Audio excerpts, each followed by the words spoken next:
जय हिंद दोस्तों। मैं आपका होस्ट आपका दोस्त जितेंद्र महतो आप सबको मेरे नए वीडियो पर स्वागत करता हूं। जैसे कि हम लोग डेली अपने 25 साइंस के मोस्ट इम्पोर्टेंट क्वेश्चन का सीरीज चला रहे हैं, तो उसका मैं नया सीरीज लेकर आ गया हूं। तो हम लोग ज्यादा देर ना करके चलिए क्वेश्चन को देख लेते हैं।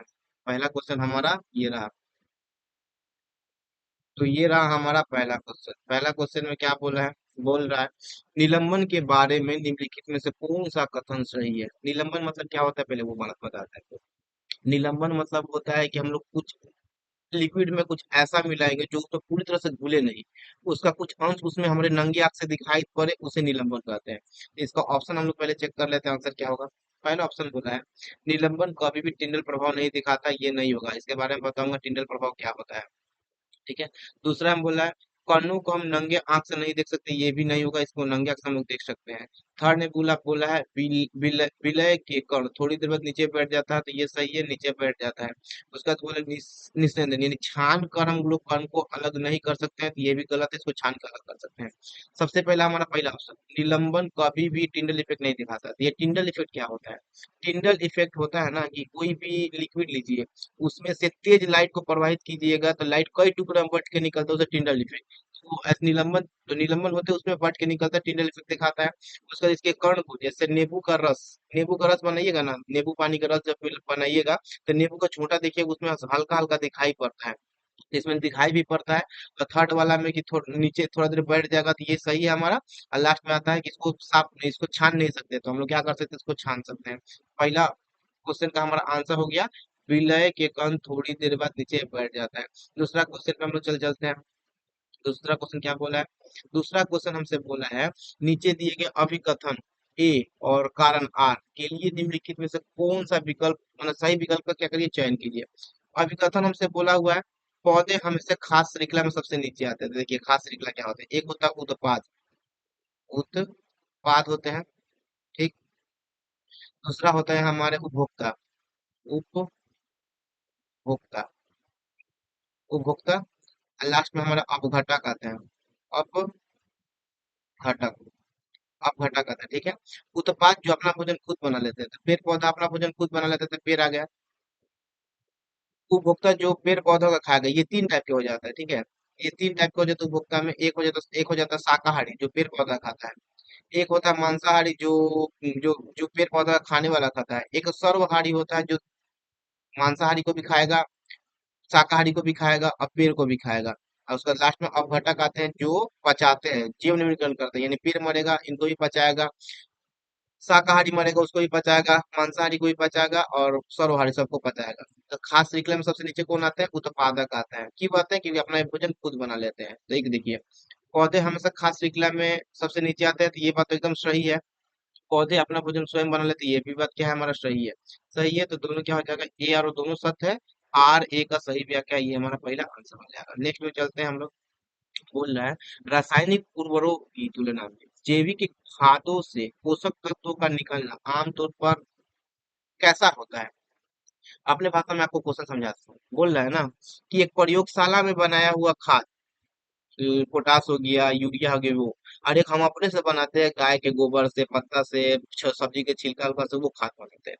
तो जो हम लोग रासायनिक वाला यूज करते हैं और जो हम लोग आमतौर पे बनाते हैं, दोनों में मतलब जो बोला जैविक खादों से पोषक तत्व तो निकलना आमतौर में कैसा होता है। देखिए रासायनिक वाला तुरंत असर दिखाता है, लेकिन जो हम लोग अपने से बनाते हैं वो धीरे धीरे असर दिखलाता है। तो यहाँ पे ऑप्शन देख लेते हैं। पहला तेज और तत्काल नहीं, तेज रासायनिक में होगा, हम लोग वाला में नहीं होगा।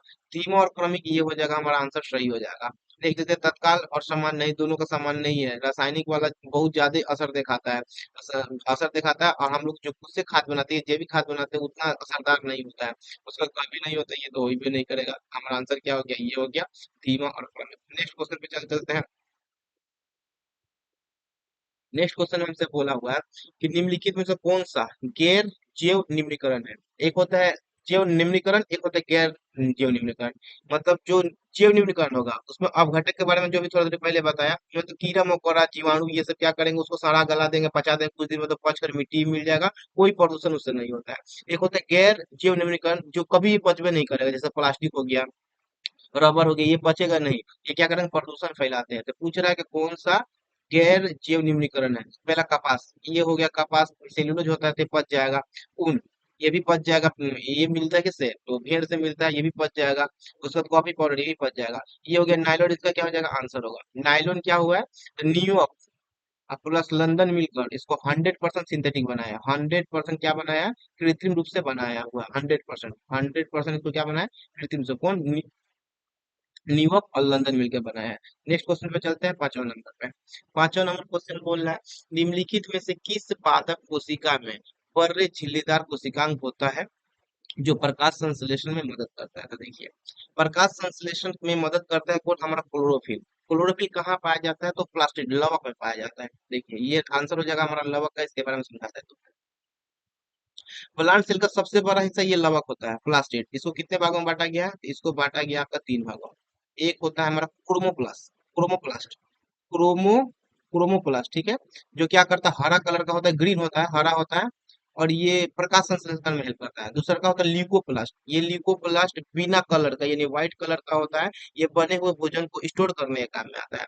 लास्ट में आता है क्रोमोप्लास्ट। ये क्लोरोप्लास्ट हो ना, लास्ट में क्रोमोप्लास्ट आता है। ये फल को, फूल को, पत्ती को क्या करता है? कलर देता है कि पत्ती का हरा कलर होना चाहिए, फल पीला और हरा होना चाहिए, और फूल का अलग अलग कलर कौन देता है? तो ये क्रोमोप्लास्ट देता है। तो इसका आंसर हमारा क्या होगा? प्लास्टाइड। चार को ऑप्शन भी देख लेते हैं। लाइसोसोम, ये हम लोग में पाया जाता है, पेड़ में शायद नहीं पाया जाता, ये हम लोग में पाया जाता है। ये क्या करता है? हमारा जो कोशिका मर जाता है उसको पचाने के काम में आता है। काल्की बॉडी के बारे में बता दिए, ये भी हम लोग में पाया जाता है। एनर्जी को इधर से उधर ट्रांसफर करने के काम में आता है। मतलब हमारा सेल में सब जगह माइटोकांड्रिया है, सब क्या करता है? अपना एनर्जी बना बना कर रख लेता है। अब जैसे अभी मैं जैसे अभी पढ़ाई कर रहा हूँ, ठीक है। तो पढ़ाई कर रहा हूँ तो पूरा बॉडी मेरा एक जगह स्थिर है। तो सबको तो एनर्जी की जरूरत नहीं है, बट हमारा दिमाग और ये हमारा लिप लिप और टंग बहुत ज्यादा यूज हो रहा है, जिसकी वजह से इसको एनर्जी की ज्यादा जरूरत है। तो गाल्गी बॉडी क्या करेगा? शरीर के अलग अलग हिस्सा से एनर्जी की स्टोर करके इन तीनों को क्या करेगा? देगा। तो गाल्गी बॉडी भी हो गया, और केंद्रक तो हो गया कि सेल का दिमाग होता है। ये सबको कंट्रोल कौन करता है? केंद्रक करता है। इसका आंसर हमारा क्या हो गया? प्लास्टाइड्स हो गया। नेक्स्ट चलिए हमारा 6वां नंबर क्वेश्चन पे चलते हैं। पूछा है, निम्नलिखित में से कौन सा हाइड्रोकार्बन समंत स्वच्छ ज्वाला उत्पन्न करता है? हाइड्रोकार्बन के बारे में पीछे ही बताया था कि हाइड्रोकार्बन में हाइड्रोजन और कार्बन की मात्रा होता है 75 और 25। 75 और कितना? इस टू 25 के अनुपात में होता है, ठीक है। हाइड्रोकार्बन को दो प्रकार में बताया था। एक बताया था संतृप्त सेचुरेट, एक को बताया था संतृप्त, एक को बताया था असंतृप्त, ठीक है। असंतृप्त बताया था, ठीक।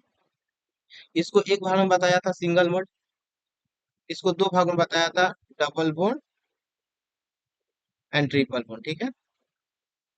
देखिए, यही से आपको आंसर मिल जाएगा। ये पूरा सेचुरेट है। सेचुरेट है यानी इसका सब कुछ अच्छा होगा। ये सेचुरेट नहीं है, असंतृप्त है ये, तो इसका सब कुछ अच्छा नहीं होगा। तो पूछा है समंत स्वच्छ ज्वाला। स्वच्छ ज्वाला मतलब कि बिना धुआं धक्कर वाला ज्वाला जल रहा है, तो कौन देगा? तो सेचुरेट वाला देगा। सेचुरेट वाला का आप पहचान होता है अल्कीन, लास्ट में एन आता है, ये ए और नो, एन का मात्रा आता है, तो अल्केन हो जाएगा इसका आंसर। देखिए, इथिलीन, लीन आ जा रहा है, इन आ जा रहा है, तो उसके बाद इथिन, फिर इन आ गया, फिर आइन आ गया यहाँ पर, ये हो गया हमारा एथेन। लास्ट में है ना एन, तो ये हमारा आंसर हो जाएगा। नेक्स्ट चलते हैं 7 नंबर। 7 नंबर क्वेश्चन में हमसे पूछा है, किसी चुंबकीय क्षेत्र में किसी कुंडली के घूर्णन के कारण, किसी चुंबकीय क्षेत्र में किसी कुंडली के घूर्णन के कारण इसमें प्रेरित होने वाली धारा की दिशा निर्धारित करने का नियम कौन सा है? देखिए, यहाँ पे दो टाइप का फ्लेमिंग का, यहाँ पे दो फ्लेमिंग का ही हैंड का रूल लगेगा, लेकिन दो टाइप का यहाँ होता है। एक फ्लेमिंग का राइट हैंड होता है, एक फ्लेमिंग का लेफ्ट हैंड होता है। राइट हैंड किसके लिए होता है? तो देखिए, हमारे राइट हैंड में या बाएं हाथ में किस में ज्यादा पावर होता है? राइट हैंड में। तो जनरेटर स्टार्ट करने के लिए हम लोग कौन हाथ यूज करता है? Right hand. तो फ्लेमिंग के दाएं हाथ के लिए राइट हैंड। और मोटर मोटर को स्विच से स्टार्ट करते हैं ना, तो बाएं हाथ से स्विच दबा देंगे तो चालू हो जाएगा। तो फ्लेमिंग के लेफ्ट लेफ्ट हैंड के लिए हम लोग क्या करते हैं? मोटर के लिए यूज करते हैं। यहाँ जो क्वेश्चन पूछा हुआ है, तो यहाँ पे क्वेश्चन में साफ साफ बोल दिया है कि कुंडली, चुंबकीय क्षेत्र में कुंडली घूम रही है, यानी मान लीजिए ये नॉर्थ पोल हो गया, और ये हमारा क्या हो गया? साउथ पोल हो गया, ठीक। इसका इसका रेखा निकलेगा नॉर्थ से साउथ की तरफ जाएगा, ठीक। ये काल्पनिक रेखा होता है। चुंबकीय क्षेत्र का ये क्या होता है? काल्पनिक रेखा, नॉर्थ से साउथ की तरफ जाता है। इसके अंदर क्या करते हैं हम लोग? कंडक्टर रख देते हैं। ये कंडक्टर रख दिए, कंडक्टर रख दिए, ठीक है। और ये क्या करेगा? घूमेगा। तो कंडक्टर जब घूमेगा तो चुंबकीय क्षेत्र को काटेगा। चुंबकीय क्षेत्र काटेगा तो इस कंडक्टर में वोल्टेज निर्मित होता है। तो यही पूछ रहा है कि वोल्टेज का निर्धारण किसके से करेंगे? तो देखिए, हम लोग दिए हैं यहाँ पे क्या? चुंबकीय क्षेत्र, और इस कंडक्टर को घुमाए हैं। घुमा है तो इसमें क्या बना है हमारा, इंड्यूस्ड ईएमएफ हुआ, यानी करंट बना है। करंट किस में बनता है, जनरेटर में या मोटर में, तो करंट बनता है हमारा जनरेटर में। तो जनरेटर के लिए क्या बताया था, हमारा ज्यादा पावर चाहिए उसको स्टार्ट करने के लिए, तो दायां हाथ। तो यहाँ पे फ्लेमिंग का दायां हाथ आंसर इसका हो जाएगा। ये फ्लेमिंग का बायां हाथ है ना, ये हो जाएगा मोटर के लिए। ये दाहिना हाथ का अंगुली अंगूठा का नियम हो जाता है विद्युतीय क्षेत्र की दिशा निर्धारित करने के लिए। हुंड का नियम नहीं पता है, इतना तक ये ठीक है। यहाँ तक ये इसका आंसर हो जाएगा हमारा ये, ठीक है, फ्लेमिंग का दायां हाथ का। नेक्स्ट क्वेश्चन पे चलते हैं, 8 नंबर पे चलते हैं।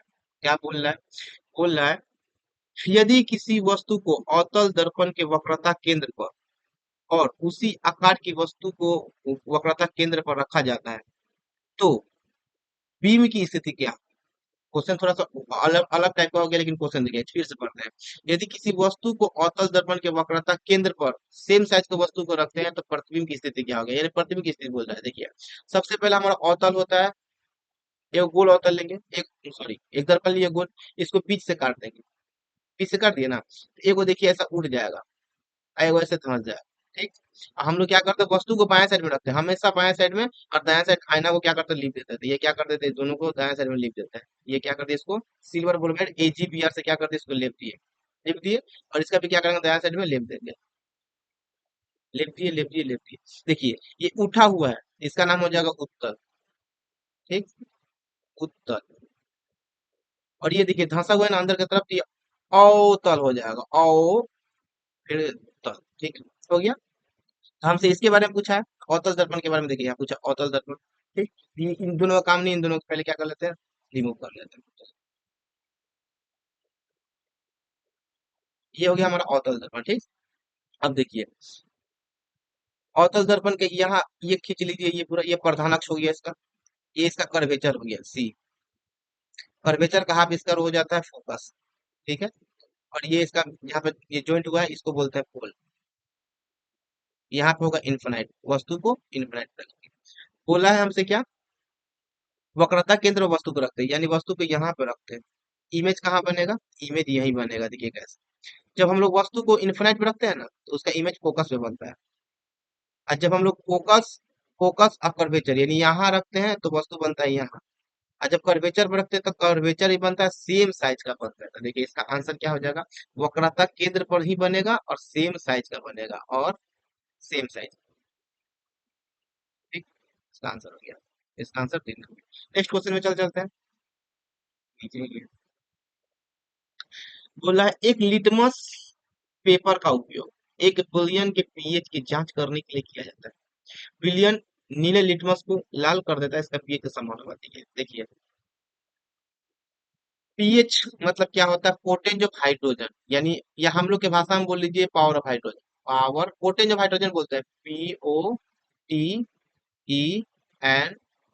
पोटेंज ऑफ हाइड्रोजन, H हाइड्रोजन। ठीक है, पोटेंज ऑफ हाइड्रोजन बोलते हैं, यानी हाइड्रोजन के पावर के बारे में। तो पीएच टोटल होता है 0 से लेके हमारा 14 तक होता है। 7 होता है न्यूट्रल, न्यूट्रल यानी ना ही एसिडिक होगा और ना ही बेस टाइप का होगा। और यहाँ पे स्ट्रॉन्ग एसिड होगा 0 पे, और 14 पे आपका स्ट्रॉन्ग बेस होगा। ठीक, बोला है कि विलियन विलियन नीले लिटमस को लाल कर देता है। लिटमस का मेनली कलर होता है हमारा बैगनी, जिसमें उसमें क्या करते हैं, एसिड डालते हैं, तो वो हो जाता है हमारा कौन सा कलर का, लाल। और जब फिर लिटमस में जब क्षार डालते हैं, बेस डालते हैं, तो वो कौन सा कलर का हो जाता है, नीला कलर का हो जाता है। तो नीला कलर कर दिया ना, यानी उसका पीएच 7 से ऊपर होना चाहिए। नीला कर दिया तो उसका पीएच 7 से क्या होगा, ऊपर। तो देखिए ये हो गया 5, ये एसिडिक है, ये नीला नहीं करेगा, ये लाल करेगा, लाल करेगा। सॉरी नीला लिटमस को क्या कर रहा है, ये लाल कर रहा है। लाल कब होता है, जब हम लोग एसिड डालते हैं। तो देखिए ये हो गया 5, 7 के नीचे है ना, तो ये एसिडिक है, इसका आंसर यही हो जाएगा। आंसर हो गया हमारा ये। 8 हो गया, इसका पीएच ज्यादा है, ये क्षारीय है। 9 इसका पीएच 7 से ज्यादा है, ये क्षारीय है। ये 7 है, न्यूट्रल है, ना ये लाल करेगा नीला करेगा, जस का तस छोड़ देगा। इसका आंसर हमारा 1 नंबर 5 हो गया। नेक्स्ट क्वेश्चन में चलते हैं। नेक्स्ट क्वेश्चन में क्या बोल रहा है, मस्तिष्क का कौन सा भाग किसी व्यक्ति के लिए हर्ष से पेंसिल उठाने की गतिविधि को करवाने में सहायक होता है। देखिए मस्तिष्क के बारे में पीछे भी क्लास में बता दिया था कि 3 भागों में मस्तिष्क को बांटा गया है, अग्र मस्तिष्क, मध्य मस्तिष्क, पश्च मस्तिष्क। ठीक है, अग्र मस्तिष्क का काम होता है, रफली बता देता हूँ आपको, क्योंकि पीछे क्लास में मैं बता चुका था, पीछे देखना हो तो पिछले देख लीजिएगा तो आपको मिल जाएगा। अग्र मस्तिष्क का काम क्या होता है हमारा, मेमोरी को कंट्रोल करना। मध्य मस्तिष्क का काम क्या होता है, किसी को देखने पहचानने और सुनने में, और ये हमारे स्पाइनल कोड को कंट्रोल करता है। उसका था पश्च मस्तिष्क को कितने भागों में बांटे थे, दो भागों में बांटे थे, ठीक। एक होता अनुमस्तिष्क, अनुमस्तिष्क को सेरिबेलम बोला जाता है, एक होता है हमारा मेडुला ऑब्लोंगाटा। ये जो सेरिबेलम है ना, ये अनुमस्तिष्क, अनुमस्तिष्क ये क्या करता है, चलने फिरने में हमारा यानी बॉडी को कंट्रोल करने के काम में आता है। तो पेंसिल हमको जमीन से उठाना है तो हमको झुकना पड़ेगा, सामने ना गिर जाए, इसको कौन कंट्रोल करेगा, अनुमस्तिष्क कंट्रोल करेगा। ठीक है, हो गया, इसका आंसर क्या हो जाएगा हमारा, अनुमस्तिष्क। ये सबके ब्रेन ब्रेन के बारे में पूरा पढ़ा चुका हूँ, वो पीछे पीछे क्लास में देख लीजिएगा, आपको ब्रेन मिल जाएगा। नेक्स्ट क्वेश्चन चलते हैं। 11 का, निम्नलिखित में से कौन सी धातु सबसे अधिक आघात वर्धनता है, यानी वो चोट बर्दाश्त कर करके वो चोट बर्दाश्त, यानी कोई एक धातु होगा जिसको पीटेंगे पीटेंगे पीटेंगे वो फ्लैट होते जाएगा, बोले तो चादर बनने का उसमें कैपेसिटी ज्यादा होता है, तो कौन सा हो जाएगा। तो देखिए, पहला हो गया जिंक, इसमें नहीं है ज्यादा। सोडियम, इसमें भी ज्यादा नहीं है। एल्युमिनियम में है, लेकिन ये चांदी से ज्यादा नहीं है। तो सबसे ज्यादा पहले सोना का होता है, फिर चांदी का होता है, ये चांदी हो जाएगा। उसके बाद दो को पूछता था, इन दोनों को हम लोग कंसिडर कर सकते थे। ये को पूछा इसलिए हम क्या लेंगे, चांदी को लेंगे। नेक्स्ट क्वेश्चन में चलते हैं। बोल रहा है कार्बन के यौगिक जिसमें कार्बन परमाणु के बीच केवल एकल बांध, एक एकल आबंध होते हैं, उन्हें क्या कहा जाता है। तो अभी थोड़ा देर पहले बताया था कि हाइड्रोजन कार्बन के बारे में बोल रहा है ना, हाइड्रोकार्बन के बारे में बोल रहा है। हाइड्रोकार्बन को दो भागों में बांटे थे, एक संतृप्त बोले थे, एक असंतृप्त बोले थे। संतृप्त वाला को सिंगल बॉन्ड बोले थे, सिंगल बॉन्ड नहीं, कार्बन कार्बन के बीच सिंगल बॉन्ड होता है, इसको हम लोग क्या बोलेंगे, संतृप्त यौगिक बोलेंगे। हो गया इसका आंसर। उसके बाद असंतृप्त होता तो वो ये वाला संतृप्त हो जाए, डबल बॉन्ड ट्रिपल बॉन्ड को बोला जाता है। बस यही हो गया था आंसर हमारा।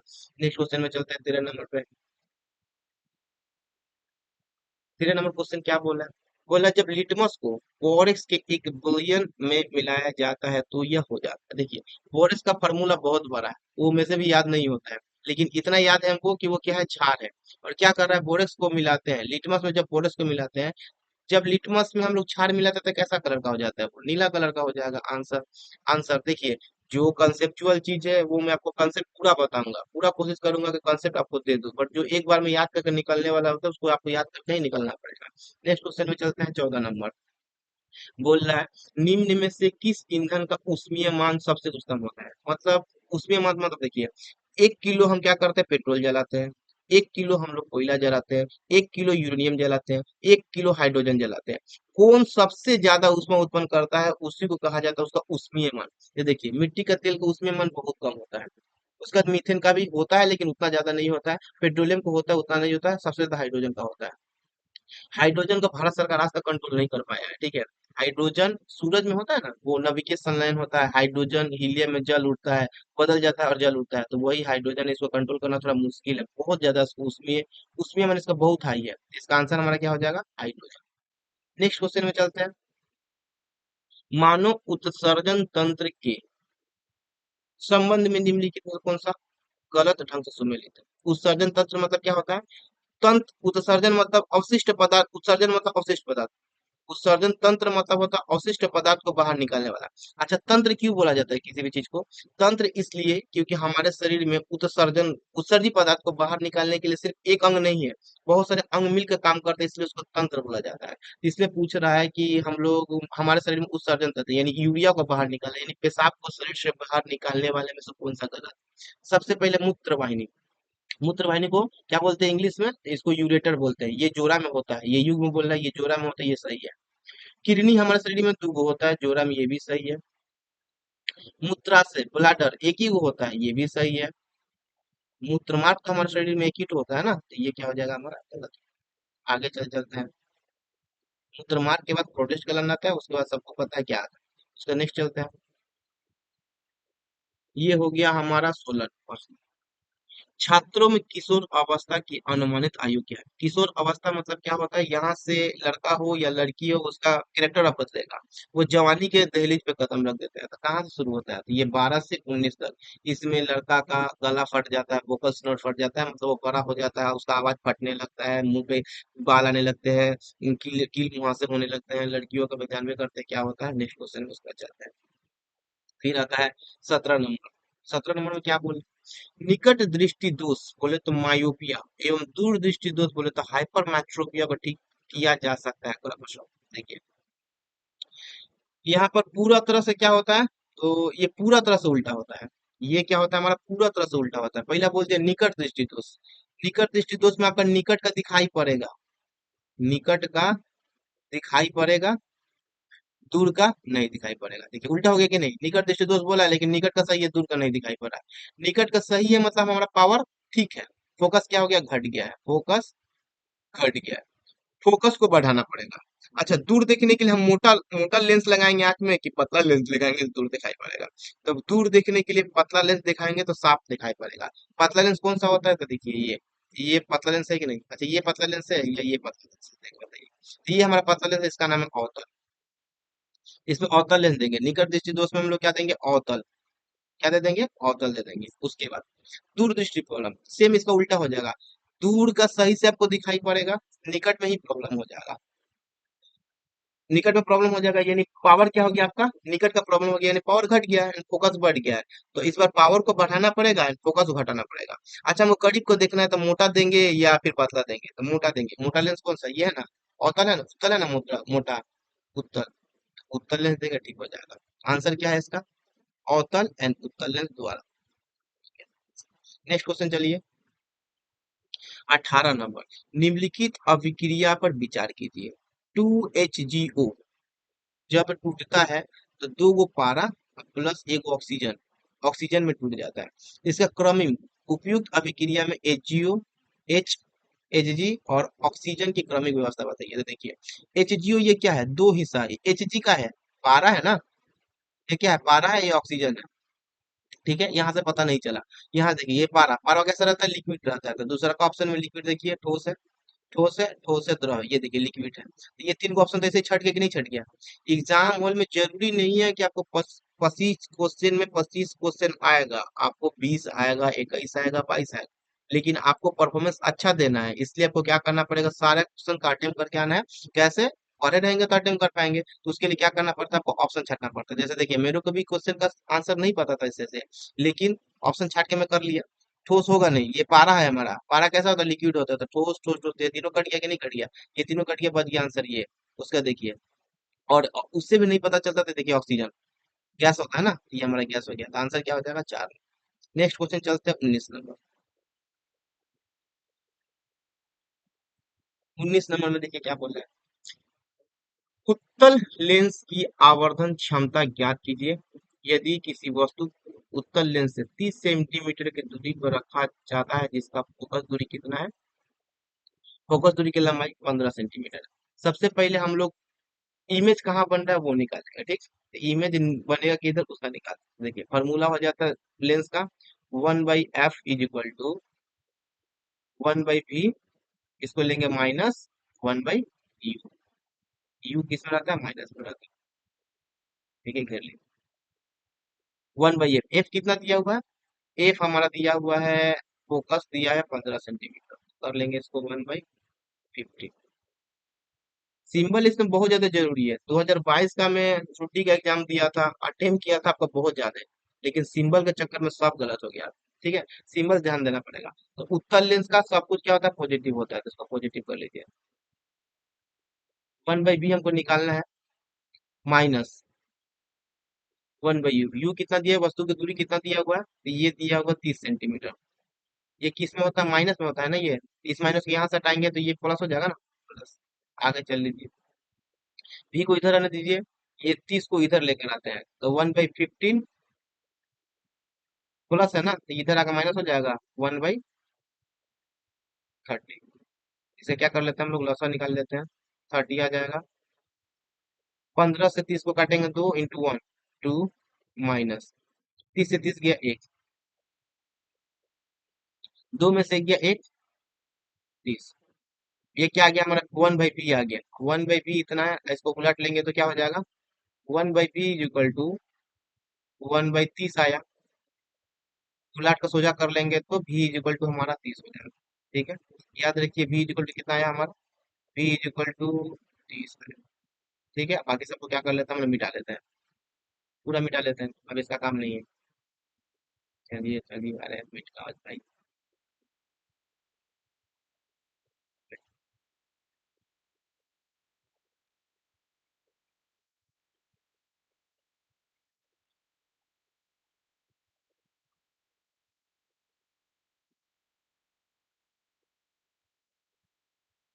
मिटा लिए हैं। अब हम लोग का क्या आएगा? भी मिल गया। यू कितना है? यू है हमारा 15 माइनस 15, ठीक। अब किसका बोल रहा है? आवर्तन निकालने का। म्यू का फॉर्मूला होता है हमारा प्लस माइनस भी डिवाइडेड बाई यू। यू होता है माइनस में, इसको छिपा लीजिए, ठीक है। अब देखिए भी कितना दिया हुआ है? 30। यू कितना दिया हुआ है? -15। हम लोग लेंस के फॉर्मूला में क्या लगाए थे? माइनस लगाए थे ना, तो यहाँ उल्टा हो जाता। अब यहाँ क्या लगाए? प्लस लगा लेंगे। ये माइनस ये प्लस क्या हो जाएगा? माइनस हो जाएगा। 30 डिवाइडेड बाई 15। इसको काटेंगे तो कितना आ जाएगा? -2। इसमें सेंटीमीटर है ना, तो सेंटीमीटर। तो यहाँ पे -2 तो कहीं नहीं है। थोड़ा सा करेक्शन था यहाँ पे। देखिए हम लोग गलती क्या ले लिए हैं? अरे कहाँ गया तो। हाँ, यहाँ पे हम लोग गलती क्या ले लिए हैं? तो यहाँ पे गलती ले लिए, देखिए 30 सेंटीमीटर दूरी बोला था, हम ले लिए 15 सेंटीमीटर। तो इसको क्या कर लेते? 30 कर लेते हैं। 30 हो गया। तो देखिए ऊपर 30 भी हो गया, ऊपर 30 और यू नीचे 30।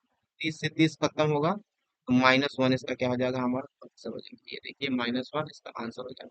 थोड़ा सा मिस्टेक हो गया था कि हम लोग भी फोकस दूरी ले लेती यू की जगह पर। यू यहाँ पे आधा मिटक जा रहा है ना इधर, इसके वजह से ये देखिए काला सादा की वजह से आधा मिटक जा रहा है, जिसकी वजह से ये पता नहीं चला कि यू क्या बोल रहा है। बाकी बाकी प्रोसेस पूरा सेम है। यहाँ पे 30 कर लेना है, 15 की जगह पर 30 कर लेना है, कटेगा -1। ये -1 हमारा आंसर हो गया। नेक्स्ट क्वेश्चन में चलते हैं। बोल क्या रहे नेक्स्ट क्वेश्चन में? किसी वस्तु, किसी विद्युत उपकरण द्वारा उपयोग की जाने वाली शक्ति की गणना डैश और डैश से गुना से किया जाता है। तो पावर का फॉर्मूला तो बहुत सिंपल है। P is equal to V into I. यही आंसर हो जाएगा। क्या था इसमें? वोल्टेज और करंट, ये आंसर हो जाएगा। Next question. जब भी प्रोटॉन की संख्या इसमें इलेक्ट्रॉन की संख्या से बराबर हो जाता है, तो किसी निकाय का आवेश क्या होगा? देखिए पॉजिटिव और नेगेटिव दोनों बराबर हो जाएगा, तो दोनों एक दूसरे की तरफ अट्रैक्ट नहीं करेंगे, तो इसमें इलेक्ट्रॉन का फ्लो हो भी नहीं करेगा। एगो कम होता है, एगो ज्यादा होता है, तो ट्रांसफर होता है। अगर दोनों बराबर हो गया तो आवेश क्या हो जाएगा? शून्य हो जाएगा। अगल बगल में कुछ प्रवाहित नहीं होगा, शून्य हो जाएगा। नेक्स्ट में चलते हैं। 22 नंबर और 3 क्वेश्चन बच गया। फ्लेमिंग के बाएं हाथ के नियम किस पे लागू होता है? तो पहला क्वेश्चन इस हमारा फ्लेमिंग के बाएं हाथ के नियम पे था। बाएं हाथ से क्या करते हैं? पावर कम है, स्विच दबाकर चालू करते हैं, क्या? मोटर। ये मोटर के लिए हो जाएगा, ठीक है। आंसर हो गया मोटर। जनरेटर के लिए दायां हाथ है। ऑटो ट्रांसफार्मर, ये ट्रांसफार्मर है जो एक ही ठो, क्या बोलते हैं उसको, कोर पे एक ही कोर पर दोनों वाइंडिंग को लपेट देते हैं। और ट्रांसफार्मर क्या करता है?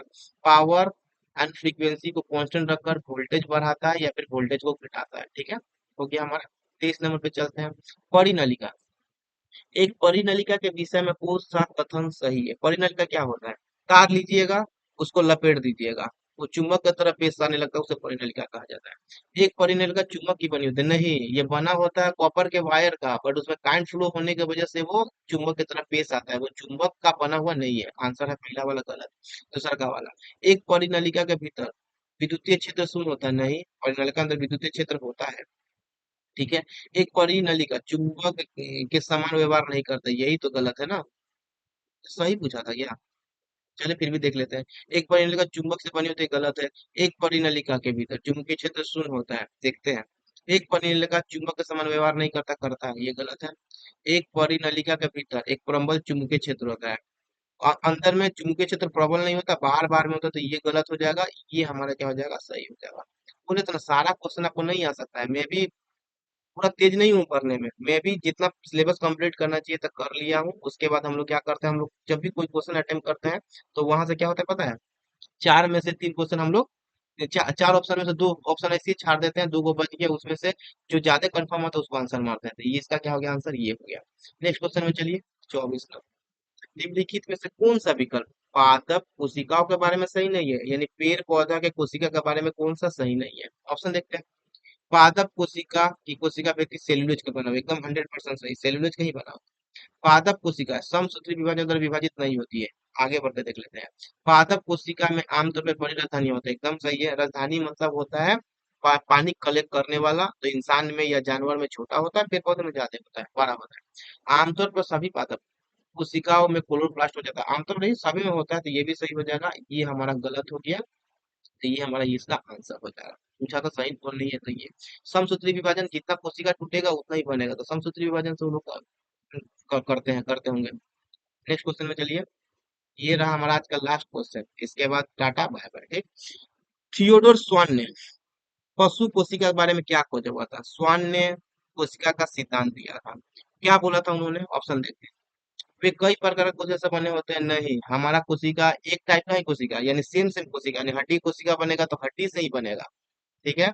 चमड़ा कोशिका बनेगा तो चमड़ा से ही बनेगा, ये नहीं कि हड्डी का चमड़ा से बन जाएगा, ठीक है। तो ये वाला तो ऑप्शन पहले ही क्या हो गया? गलत हो गया, गलत हो गया। उनमें नाभिक नहीं होते हैं, गलत है। नाभिक नहीं रहेगा तो सबको चलाए कौन? माइटोकॉन्ड्रिया को, गाल्गी बोटी को, लैसोन को चलाने वाला कोई तो चाहिए। उनमें एक पतली बाहर परत होती है जिसे प्लाज्मा झिल्ली के रूप में जाना, तो एकदम सही है। बताए थे ना कि कोशिका के बाहर एक झिल्ली होता है जिसको माइकोप्लाज्मा कहते हैं, तो यही हमारा ऑप्शन सही है। क्लोरोप्लास्ट इंसान में मतलब जानवर में नहीं पाया जाता, इसका आंसर क्या हो गया? ये सही हो गया। हमारा आज का सेशन यही समाप्त होता है। आशा करता हूँ आप सबको अच्छा लगेगा। अगर सेशन अच्छा लगे तो लाइक सब्सक्राइब जरूर कीजिएगा। टाइम बहुत ज्यादा हो गया, ठीक है। और एक और अनाउंसमेंट था, मेरा एग्जाम खत्म होने वाला है। जब खत्म हो जाएगा उसके बाद से मैं मैथ चैप्टर 1 से, यानी बेसिक से, जिनको कुछ मैथ में नहीं आता, जिनको पहाड़ा भी याद नहीं है, उनके लिए भी मैथ का क्लास लाऊंगा। जिनको करना होगा करिएगा। मैं गारंटी नहीं दे सकता हूँ, बट आशा करता हूँ कि मैं आपको अच्छा समझा दूं, ठीक है। तो यहीं पे सेशन को खत्म करते हैं। चलिए, बाय। जय हिंद।